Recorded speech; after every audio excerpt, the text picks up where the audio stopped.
Cesar, what's just the tone of the team right now? It's been, 2 losses over a 3-week span when you guys were pretty eager to turn things around. Yeah, I mean, obviously nobody wants this bad taste in their mouth. Nobody here wants, to be the results that we've had the past couple of weeks. Nobody wants those. But it's not a situation right now where,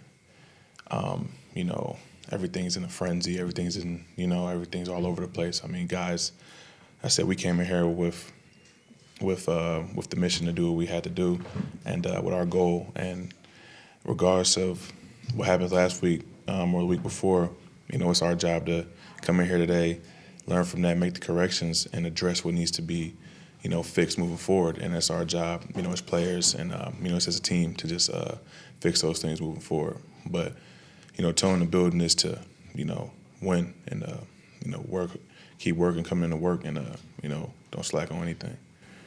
Is it harder to maintain confidence? No. I think every single week you go into a game confident you're going to get the job done. I feel like confidence is a thing that, you just have. You know the type of guys you have in your locker room. You know the type of team and coaches you have. The confidence always there. I mean, I think you go in every game with the confidence you're going to win. You go in every game with the confidence in the guy next to you. So the confidence is still there. There's not a doubt in my mind against any player, any coach on this team. So the confidence is always going to be there. And what is your confidence level with Carr? How can y'all better help him relate to the offense? We got the utmost confidence in him, 100% full confidence, and it hasn't dropped since we started. So confidence level for him is 100%, and as well he has in us. He has confidence in us as O-line. He has confidence in his running backs and the receivers. We all have confidence in each other as offense. And, like I said, regardless of results or regardless of what you see out there, it's our job to, continue to have confidence in the guys, next to us, and regardless of who's out there too, even as an O-line, we'll shuffle the deck, sometimes. Remember those times we were shuffling the deck early in the season, or just even now you got the guys coming in the game. And when I got those guys coming in the game that didn't start out the game, I have the utmost confidence in them to go get their job done. So, like I said, the confidence level for everybody on this team is still there. There's no one has doubt against anybody, and we're still out here working. I guess it's a complex question, but what's the red zone fix? Because you guys have had a couple games where you were efficient there, but for the most part, it hadn't been there. Yeah, it was. We get down there a lot. Was it 5, 6 times maybe we were down there in the game, and it's crucial to get points down there. Not just field goals, but the touchdowns. It's just crucial to get those things, and a lot of things play a factor. Penalties. I had a false start. Brings back 5 yards, or we'll have maybe a holding call, or it's a lot of things like we're shooting ourselves in the foot right here. End zone's right there, the opportunity's right there to get these 6-7 points, and we just keep kind of like just shoot ourselves in the foot. It's right in front of us. So I think just clean up and just clean that up, and just really lock in and understand the importance of that area. I mean, obviously no one's intentionally going out there, and no one's not preparing how they're supposed to prepare, but you just gotta, once you get in that area, it's really a big emphasis on focus. So it's just something we all got to focus on.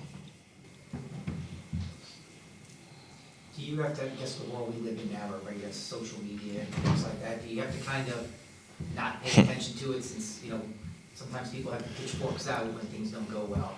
Yeah, I couldn't tell you what they say on social media. I don't have it. So some guys do, but that's not my thing. But I can imagine that whatever's out there, the internet. You say what you want on the internet. Doesn't really affect anybody in this building. Doesn't really matter what the guys in that locker room or the coaches. Doesn't affect anybody in that locker room. We play this game for each other. We got each other backs, and at the end of the day, we come in here every single day to put in the work to try to get the results we want. So we're working towards those results, and we're working towards getting things rolling. And so overall, just whatever's out there on social media or the Twitter world or Instagrams, I couldn't tell you what's out there. I don't have it. So.